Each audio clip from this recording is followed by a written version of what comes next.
MOBB, ACD, burn something, let's get lifty. Queens, is you with me, nigga, shifty. Hello, hello, hello. Welcome back. We are halfway through these draft grades for all these teams, and we are moving on to the AFC. Y'all have voted, y'all have chosen which division, sorry, that you wanted first, and it is the AFC South. So let's get right into it. Three of these four teams drafted what they believe are their franchise quarterbacks.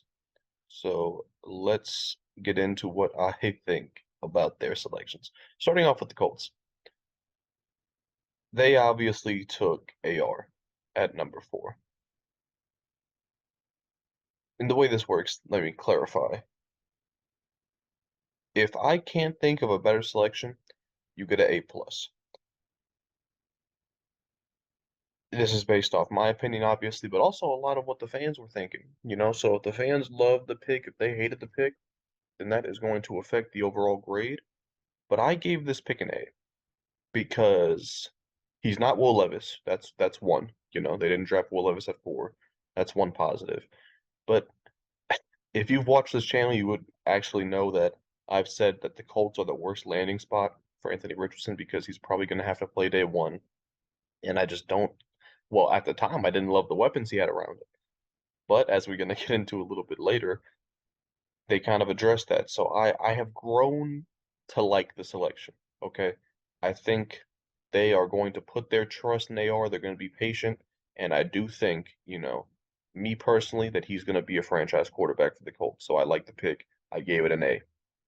Next up, Julius Brents out of Kansas. And you're gonna quickly see the theme here of the Colts draft. Just draft athletic fucking monsters. And Julius Brents is one of those guys. I think he has the longest wingspan in the history of the combine or something like that for a cornerback. Yeah. He's like 6'3", I think, 200 pounds. He was built in a fucking laboratory. Crazy broad jump, crazy vertical. So, and cornerback was a need. They just lost Stephon Gilmore. I gave that an A minus. I think second round was good value for Julius Brents, so I'm not mad at that pick whatsoever. And then they drafted Josh Downs at 79. I had Josh Downs, still have him as one of my top 5 receivers, even over Zay Flowers, which may be a little crazy in hindsight, but I love the pick, man. At 79, it's amazing value. I could easily have called this their steal of the draft, but it's an A+. You couldn't have done anything better. You give AR a great weapon. Their wide receiver core is now Josh Downs, Alec Pierce, Michael Pittman. Those are good weapons. Young weapons making no money, dirt cheap. So is the quarterback. So the Colts are actually setting themselves up here for a very good situation as far as money. So I gave this an A+. I think that was a great pick by the Colts. Next up, we got Blake Freeland out of BYU. And the interesting thing about this pick is that the Colts had their choice. They could have taken Blake Freeland, or they could have taken Dawand Jones. They went with Blake Freeland because I have seen some comments on this. Be aware these are Instagram comments on fan pages that Dawand Jones has some character issues, that he's not really the best fit for the Colts. I don't know whether or not to believe that, but Blake Freeland, he addresses a need. He is also just look at the guy. Look, he's a fucking big boy. He is also pretty athletic. So I gave that a B plus. Time will tell if that was the right choice between the two, him and Dawand Jones, but I like the fact that they addressed the need with a good player.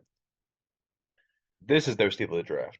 Not going to insult the man by trying to say his name. I'll call him Ade Ade out of Northwestern. Man ran a 4.49 as a defensive tackle. He had the best combine of any interior defensive lineman. It's an A. I mean, how is this guy available at 110? I saw so much talk about him going in the early second round. I saw talk about him going. My bad, my bad. These headphones are fucking shit. They die every time I use them. Oh, I don't think I was using them the entire time. They weren't even plugged in. That's crazy. All right, whatever. Uh, what was I talking about? I don't know how Ade Ade fell to 110. Uh, it's an amazing. It's the seal of the class. That's what the yellow lettering means. I gave it an A overall. It was a great pick. I'm not necessarily sure how much defensive tackle was needed on the Colts. They already got DeForest Buckner, but hey, I'm not complaining, and neither should the Colts. You feel, or you just acquire a player who was talked about in the late first, early second round at 110. You should be throwing a party. And then next up, Darius Rush, doubling down on big athletic corners.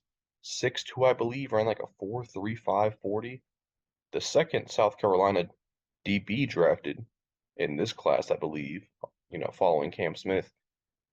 Doubling down on corner, they needed to, you know, they still have Kendall Moore.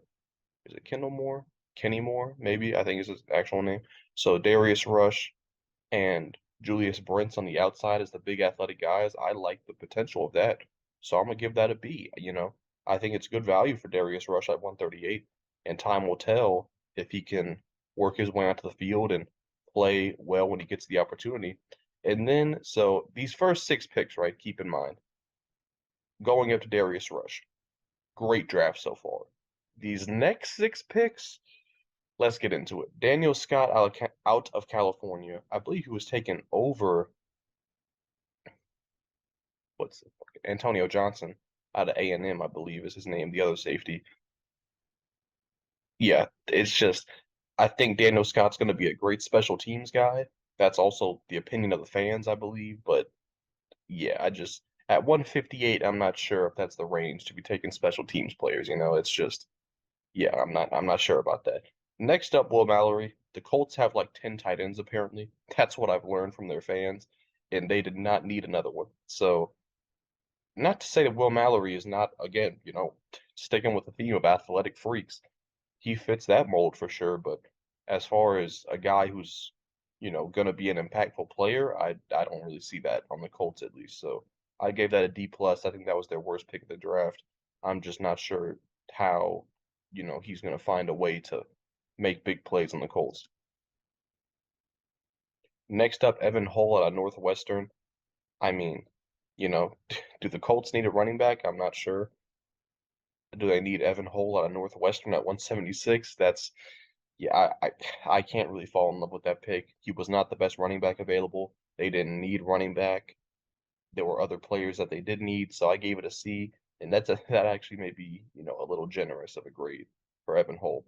Titus Leo, this is a complete shot in the dark on a guy who was not predicted to get drafted, did not get a combine invite. I'm not really sure, but you know, I can't grade that because I don't think he's going to make the roster. But they're taking a shot on a guy. We'll see how that pans out. But these next 2 picks, both possessions of need, and both guys who, again, Jalen Jones, their third cornerback, another big guy. At worst, he's a special teamer, which is not bad for number 221. And then Jake Witt, I think he's like 6'7", from Northern Michigan University, might I add. Back-to-back picks, I can talk about them in the same light, taking shots on at big athletic freaks to possibly be depth pieces for you. I gave both those B minuses because I like the idea of that. And then getting to how it all pans out if you're new to these videos, each grade actually does have a number value, which we then, calculate the average of. That's how I get this number right here, a 5.55, which grades out to a B overall. This was a good draft by the Colts. A tale of 2 drafts, if you will. Their first 6 were great. Their last 6 were eh. So that shakes out to be a B, but Colts fans should be very happy with this draft.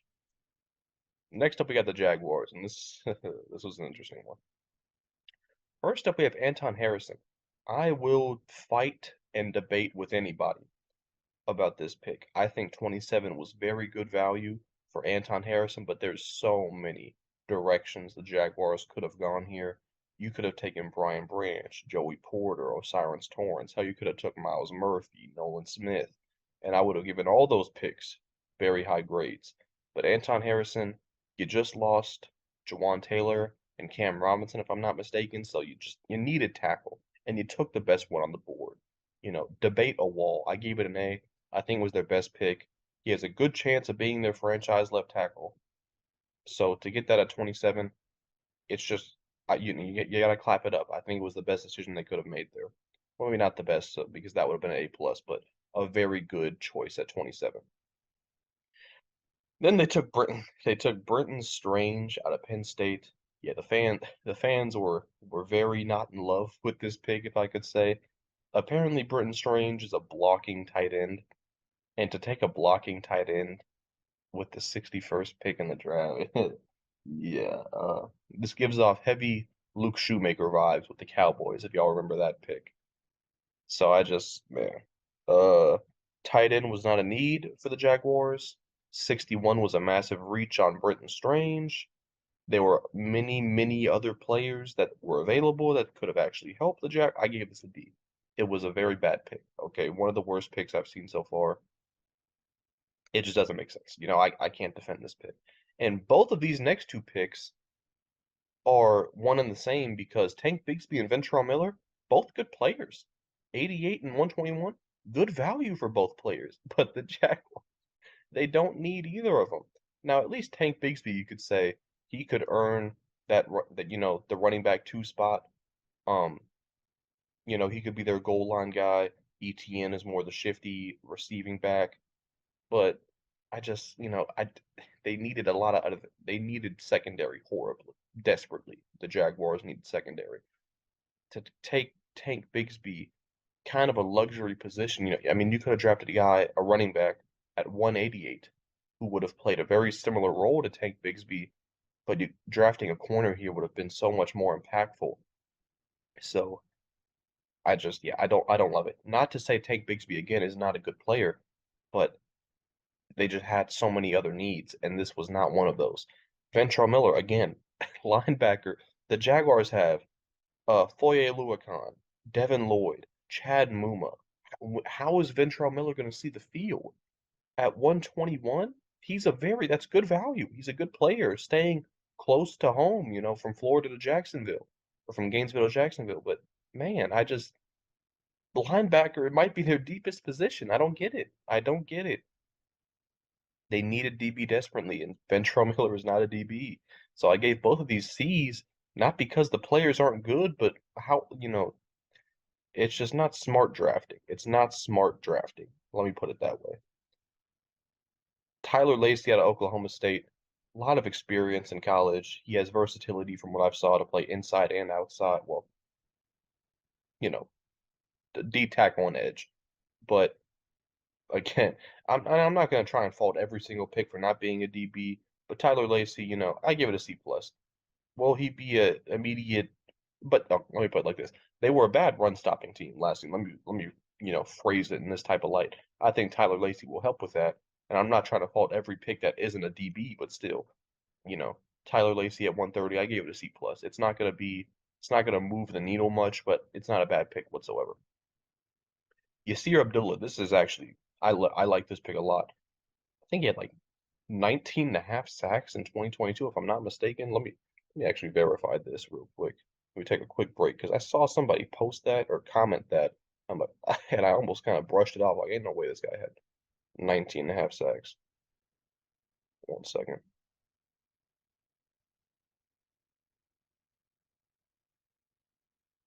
Okay. He had 19 and a half sacks combined these last two seasons, which, hey, that's still pretty good. And the man had 31 tackles for loss the last two seasons combined. So, goddamn, a very good player. They lost Arden Key, a couple other pass rushers. So I think this was a need. Can also, obviously 31 tackles for loss in two seasons. He can get after and blow up some run plays. So I like that pick. I think outside linebacker is not totally figured out. So Yasir Abdullah, that's a B plus. That's a really good pick in my opinion. And then they finally got their DB. Antonio Johnson at 160. I saw a lot of talk about this guy going in the second round.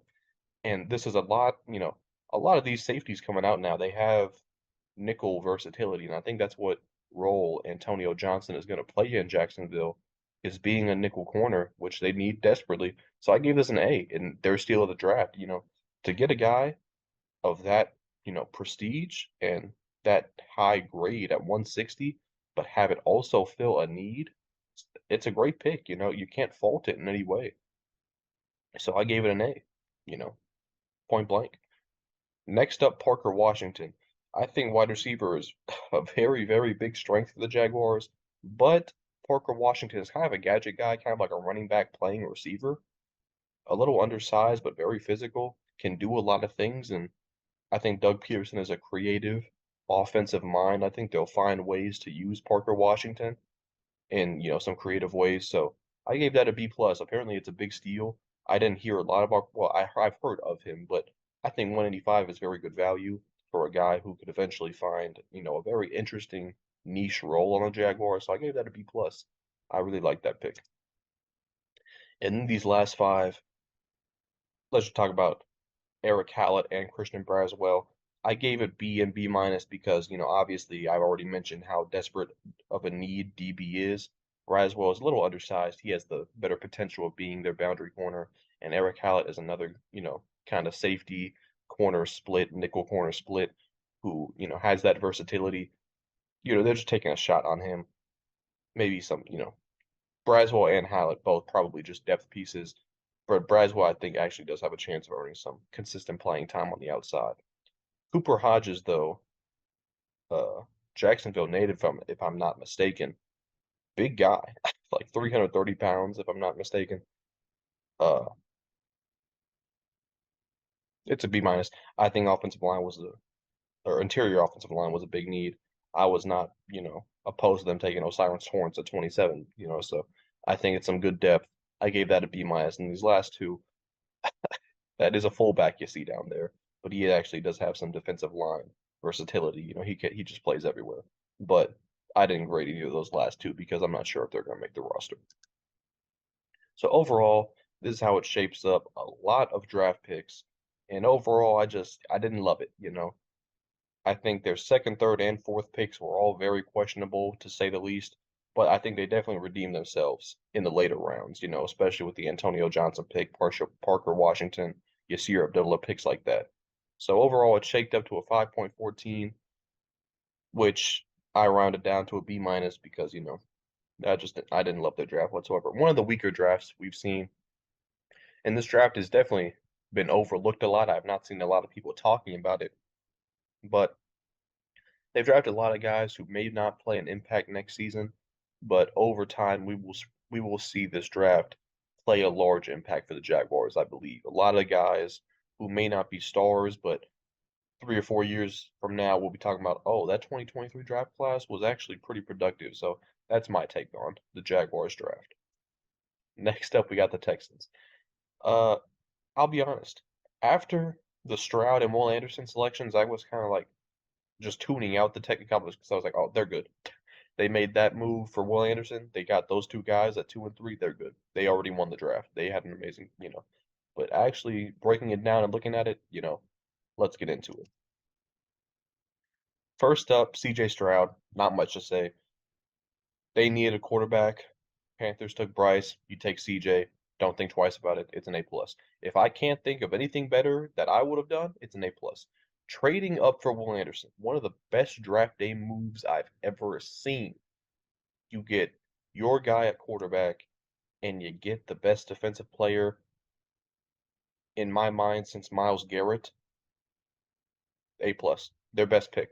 It's not even just the best pick, it's just the best move overall. All encapsulated into that green lettering right there.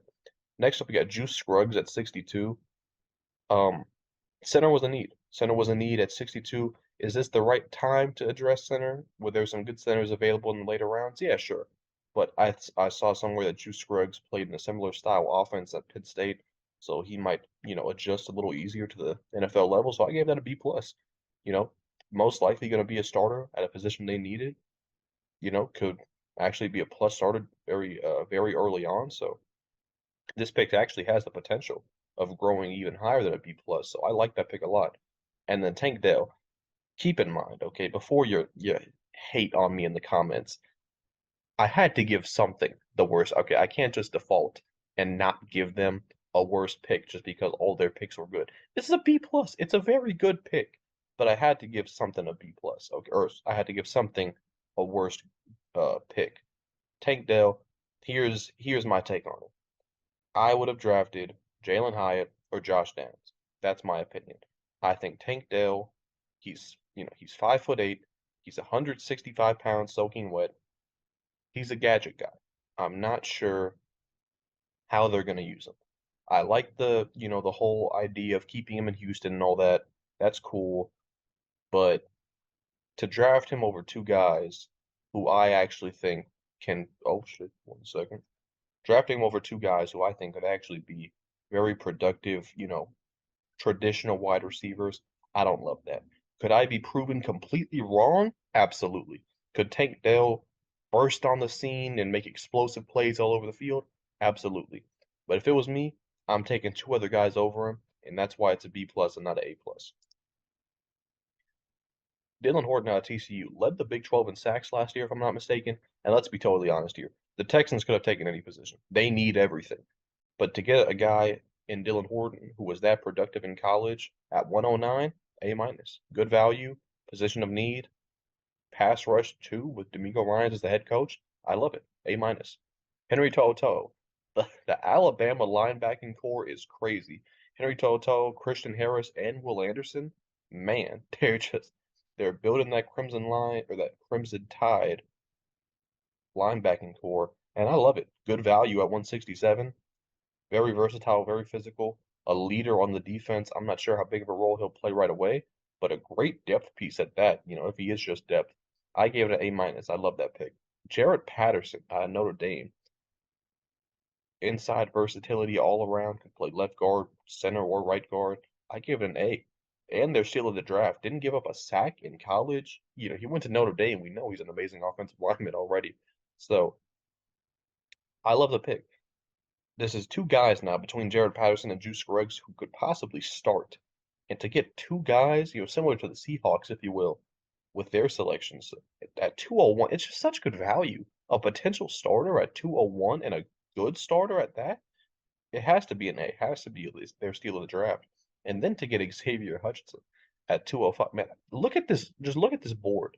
This slide right here. A minus, A minus, A minus, A minus.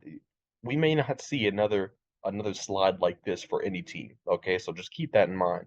But Xavier Hutchinson, I really like him. Over 100 catches last season, if I'm not mistaken. He is the bigger, more traditional receiver, as the foil to Tank Dell in that selection. I give this an A minus. It's a good player at great value at a position of need. So next season, keep this in mind. They're basically going to be adding Robert Woods, John Mechie, thankfully is finally healthy from his, cancer battle. And then Xavier Hutchinson and Tank Dell, you're adding those four guys, and they signed a tight end too, if I'm not mistaken. This is going to be an entirely new look Texans offense, and I couldn't be more excited. And then Brandon Hill. I saw some fourth or fifth round projections for this guy. Also lit up the combine too. So this is an A minus two at 248 to get a guy who had fourth or fifth round hype. What? How? How was he available at 248? I don't get it. It had to be an A minus. They obviously needed secondary. He has versatility too. It's just how do they make a good pick every time? I don't get it. So if you look at this, it shapes up, you know, a 6.78 overall. I mean, just look at that. 2A plus, an A minus, 2B plus. Technically, it had to be a 7 for it to be an A, but you know damn well I'm rounding up. This was an amazing class. In my opinion, the second best out of anybody. It's just, man, such a good class. Could be even higher. If you like the Tank Dell pick more than me, if you like the Juice Scruggs pick more than I do, it could even, be over a 7. So, an amazing class. An amazing class for the Texans. By far the best in the division. And now let's get to my Titans. They're not my Titans, but they drafted my guy, my boy, Will Levis. Or no, let's not talk about him yet. Peter Skronsky. Please try and debate me that this pick was not an A plus. Who needed tackle more than the Titans? I'll wait. The answer is nobody. They had the worst left tackle in football last season, and they draft, in my opinion, well, not. I mean, it's just he was a top 5 player on my board, Peter Skronsky. I think this guy could play left tackle, left guard, or right tackle. He is the most fundamentally sound lineman in the entire class. I don't care that he has short arms. So does Rashawn Slater. Is he a bad tackle? Look, man. You drafted the best player at your most dire position of need. It gets an A plus. Please try and bait me. I beg you. Will Levis, here we go. Will Levis at 33. Look, I have been called a hater on Will Levis, which I wear with pride, but still, 33. Look, my only problem was that I watched the tape and I said this guy was not a first round caliber quarterback. He's not talented enough to go in the first round. Certainly not talented enough to go in the top 10, top 4. He didn't. I was proven right by NFL teams who also watched a lot of tape, a lot of film, and they saw what I saw. However, look, second round is not bad value for Levis. Let me phrase it like that. But my problem is that this was not the Titans should not have been the team to draft Will Levis, okay? Just think about their roster. They got Derrick Henry. They got Harold Landry, Jeffrey Simmons, a good secondary, a head coach who was not trying to rebuild. It's just you draft a guy at 33 when you have so many needs, and it looks like you're trying to win, who probably won't play. I don't get it. It doesn't make sense. It goes in the opposite direction of their team. So it has to get a D. If there are so many players on the board that could help your team, help you be competitive, and maybe even win the AFC South, and you draft a guy who may not play at all, and in my opinion is still just not going to be a successful NFL quarterback, I have to give it a D. How could I give it any higher? I'm even being a little generous here. So I just obviously I dislike the player or the prospect. I don't hate him as a person or anything like that. I dislike the prospect. It's going to play no impact for you next season whatsoever. Could he be your starter at the end of the season? Maybe if everything falls apart, yeah, sure. But man, I don't love it. I don't love it whatsoever. Tajay Spears out of Tulane. This is kind of like a Tank Bigsby situation for the Jaguars. Not a bad player whatsoever. Could this be Derrick Henry's last season with the Titans? I think so. So could Tajay Spears win that job next season? Absolutely. Could he be a very good back? Absolutely. What will he do for you next season? From my point of view, it looks like the Titans are still trying to be competitive and still trying to win the AFC South and all that. Will Tajay Spears play a big role in that? No. Were there other players on the board that could have played a much bigger role? Yes. It gets a C. Now, I'll clarify, if he wins that starting job next season and he goes off and he's a productive back, this is a very uh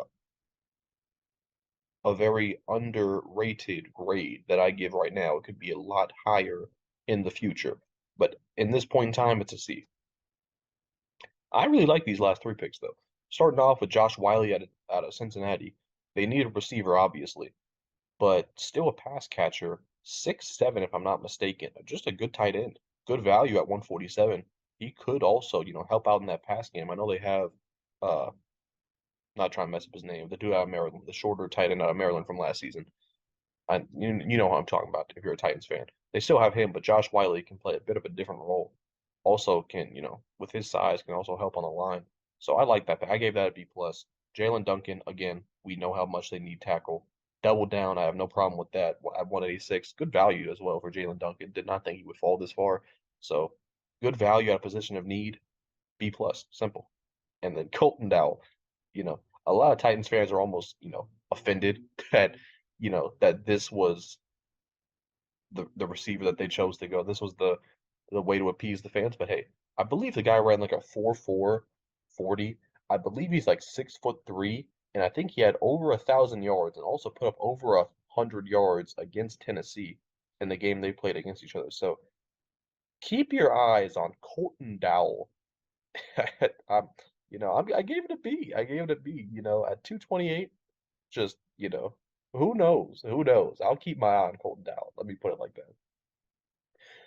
So this is how it shapes up. 5.33. It's a B minus. I'm not rounding up. I am not rounding up to a B. They took Will Levis. I just can't. I can't do it. And so if you look at it by the entire division, Texans sit firmly, firmly at the top with an A. One of the best drafts in the whole league. The Colts, the tale of 2 drafts. First 6 picks were great. Second picks were forgettable. And then the Jaguars, I actually, even though the Titans graded out higher than the Jaguars, I had to put the Jaguars ahead because the Jaguars had so many picks. And I feel like they're going to have so many productive players from this class that it will be better over time than the Titans. And then the Titans, man, they took Levis. Like, well, that should encapsulate everything I need to say about this draft. Even though Skoronski was a great pick. Let's not forget that. But that's going to be it for this video, y'all. I will put out a poll. You can vote on the next division. I'm already working on those vids. So yeah, leave a like if you enjoyed, subscribe if you're new, and thank you. I'll see you next time. Peace. It's out the motherfucking back. Right out the niggas don't know how to act.